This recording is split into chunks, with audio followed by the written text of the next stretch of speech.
Bismillah, alhamdulillah, vassalatu vassalamu ala rasulillah. Savol: agar degan kalimani ishlatilishlikni hukmi qanday? Bu savolning javobi ozgina kengroq. Agar degan kalimani ishlatishlik ba'zi o'rinlarda kufr, ba'zi o'rinlarda harom, ba'zi o'rinlarda joiz bo'lib kelgan. Birinchisi, agar shariatdagi bir narsaga e'tiroz qilgan holatda agar degan kalimani ishlatadigan bo'lsa, bu dindan chiqarib yuboradigan ulamolar ittifoqi bilan kufr bo'lgan amal.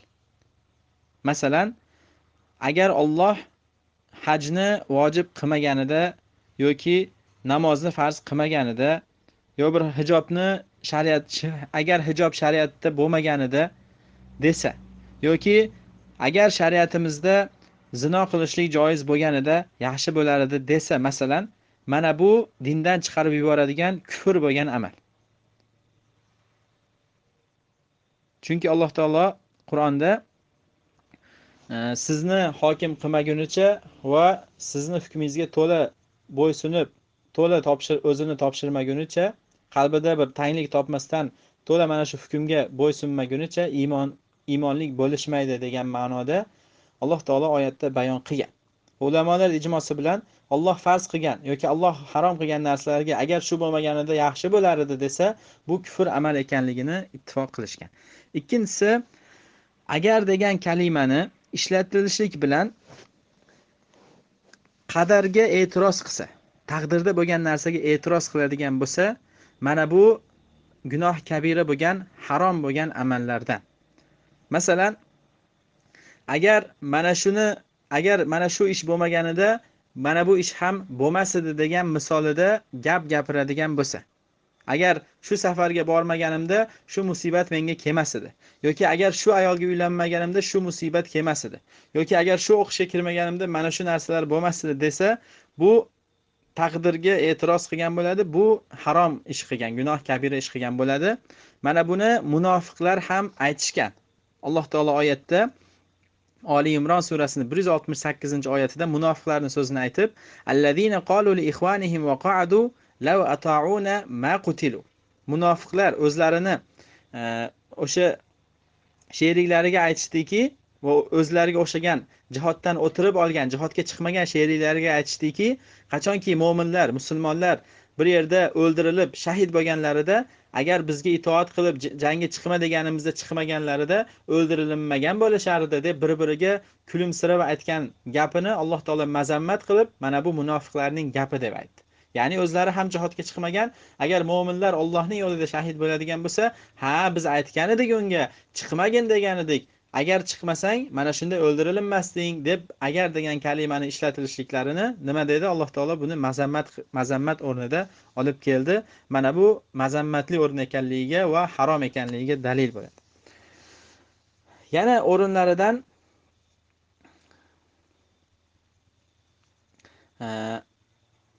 bir narsani umid qilish holatida, umid qilishlik o'rnida ishlatadigan bo'lsa, bu masalan umid qilishlik o'rni hadisda kelganidek, Rasululloh sollallohu alayhi vasallam uzun hadisda bizga bir kishi haqida aytib berib, u kishi aytadiki, agar meni moli dunyoyim bo'lganida falonchaga o'xshab, men ham mana bunday ishlar qilar edim, sadaqalar berar edim degan insonni maqtab aytganlar, demak mana bu o'rin joizligiga dalil bo'ladi. Ya'ni agar meni ham pulim bo'lganida sadaqa qilar edim, agar meni ham imkoniyatim bo'lganida haj qilar edim, agar meni ham imkoniyatim bo'lganida jihod qilib shahid bo'lar edim. Agar qaniydi meni ham sahobiylarning o'rtasida bo'lsam-u, men ham ular bilan jihod qilsam. Agar men kichkina bo'lganimda, bilganimda, yoshligimdan Qur'onni yodlab olgan bo'lar edim degan umid o'rnida aytadigan bo'lsa, bir narsani orzu qilish, bir yaxshi narsani umid qilishlik o'rnida aytadigan bo'lsa, bu joiz bo'ladi va maqtalinadigan o'rin bo'ladi. Xuddinki yomon narsani umid qilib, yomon narsaga gapiradigan bo'lsa, bu ham gunoh bo'ladi. Masalan, agar meni ham o'sha joyda bo'lib qolganimda o'g'irlab qo'yar edim. Agar men o'sha yerda bo'lganimda urib olar edim. Men o'sha yerda bo'lganimda mana shu ishni qilar edim degan yomon narsani gapirsa, bu gunoh bo'ladi endi. Yana ba'zi holatlardan o'rgatish o'rnida yoki tarbiya o'rnida ishlatish ham joiz. Masalan, agar mana buni qilsang, mana bunday bo'ladi deb turib, tajriba va o'rgatish o'rnida. Agar buni o'rniga qo'yadigan bo'lsang, bundan bunday narsa kelib chiqadi deb o'rgatadigan bo'lsa va tajribadagi bor narsani, bu taqdirga ham e'tiroz emas va Allohning bir diniga ham e'tiroz emas, o'rgatish o'rnida shunchaki tajribaviy, ta'limiy o'rinda ishlatishlik bu albatta joiz bo'lgan o'rinlaridan.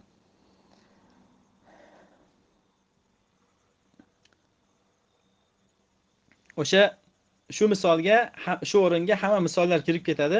Agar buni qilsangiz bunday bo'ladi, buni qilmasangiz bunday bo'lmaydi degan o'rgatish o'rinda tavbih, ta'lim, tajriba o'rinda ishlatilishlik bu albatta joiz bo'lgan o'rinlardan. Demak, biz agar kalimasini bir necha qismga bo'ldik. Dinga e'tiroz o'rinda bu kufr bo'ladi.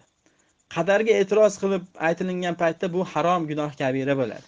Agar orzu qilish o'rnida bo'ladigan bo'lsa, yaxshi narsani orzu qilsa joiz bo'ladi, yomon narsani orzu qilsa albatta gunoh bo'ladi.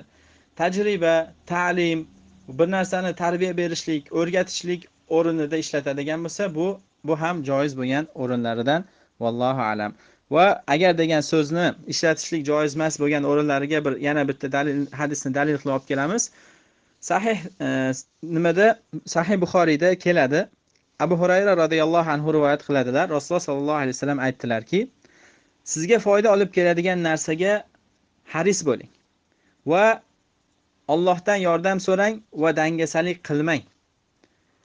Va in asabaka shay'un, agar sizga bir musibat yetadigan bo'lsa yoki biror narsa, ya'ni yetib qoladigan bo'lsa, men agar bunday qilganimda mana bunday ish bo'lar edi deb aytmang. Lekin Allohni qadari ekan, Alloh xohlagan ishi bo'ldi deb ayting. Chunki agar degan so'z shayton amalini ochadi, shaytonga eshikni ochadi deb aytdilar. Demak, bu yerda ham Rasululloh sollallohu alayhi vasallam bizga aytayaptilarki, bir yomonlik kelsa, shuni agar mana bunday qilganimda bunday bo'lardi ekan deb oldinga o'tib ketgan narsaga qadarga e'tiroz qilmang.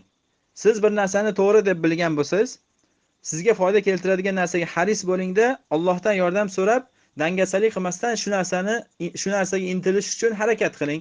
Lekin agar sizga shu yo'lda yomon narsa yetib qoladigan bo'lsa, endi nimaga shuni qildimikin? Agar buni qilmaganimda mana bunday bo'lmas edi yoki agar o'shani shunday qilganimda bunday bo'lar edi deb endi siz e'tiroz qilmang.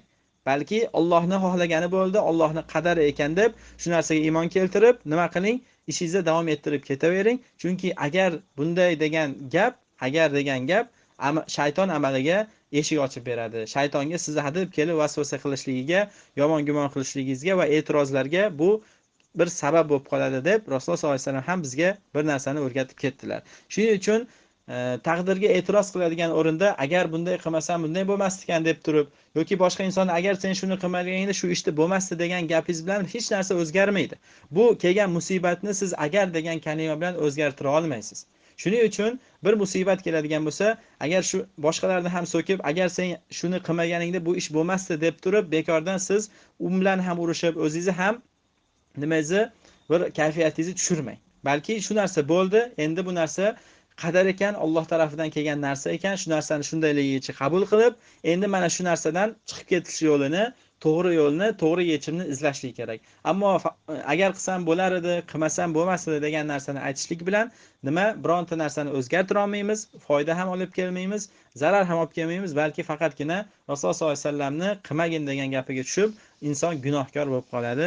Shuning uchun mana shu agar degan kalimani o'z o'rnida to'g'ri ishlatilishligini bilishlik kerak. Vallohu a'lam.